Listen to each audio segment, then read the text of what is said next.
পরিতোষ পাল, আরেকটি বিষয় একটু জানতে চাইবো। আপনি বলছিলেন যে মুসলিমদের আসলে ভোটটাও ভাগ হয়ে গেছে, বিশেষ করে হুমায়ুন কবিরের কথা বললেন, বাবরি মসজিদ কেন্দ্রিক তিনি যে আবেগঘন পরিস্থিতি তৈরি করেছিলেন। আমরা একটা ফুটেজও দেখেছি যেখানে তিনি আবার বলছেন যে তিনি মুসলিমদের আবেগকে কাজে লাগানোর চেষ্টা করেছেন। হয়তো সত্য মিথ্যা এখন পর্যন্ত নিশ্চিত নই, কিন্তু শুভেন্দু তো নিজেই বললেন যে আমাকে মুসলিমরা ভোট দেয়নি, ৭৭ নম্বর ওয়ার্ডে যারা ভোটার ছিল সবাই মমতাকে ভোট দিয়েছে। সেক্ষেত্রে যেই মুসলিমরা আসলে ভোট দিল বা যারা দিল না, সবাই কি একটা ইনসিকিউর পরিস্থিতির মধ্যে পড়ে গেল? কিছুটা তো ইনসিকিউর অবস্থায় পড়েছে বিজেপির আশায়। কারণ বিজেপি যে নীতিটা, সেই নীতিটা তো মুসলিমদের কখনো পক্ষে নয়। মুসলিমদের যেভাবে হোক বিরক্ত করা, এই বিরক্তটা নানাভাবে হতে পারে।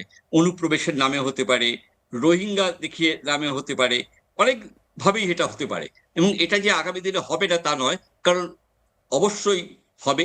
উম, প্রধানমন্ত্রী মোদী এবং এখানে শুভেন্দু অধিকারী দুজনই বলেছেন যে অনুপ্রবেশ নিয়ে আমরা কড়া হাতে মোকাবেলা করব। এর মোকাবিলার অর্থটা কি? অর্ডারে জি। আটকে দাও, সেটা একটা জিনিস, হুম, হুম। কিন্তু তা তো নয়। এখানে কি হচ্ছে, এখান থেকে তাড়িয়ে দেওয়ার ব্যবস্থা হচ্ছে। জি। আহ, ইতিমধ্যেই তো জি। ভোট ইতিমধ্যেই তো ভোটার লিস্ট থেকে মুসলিমদের নাম অনেক বাদ দেওয়া হয়েছে।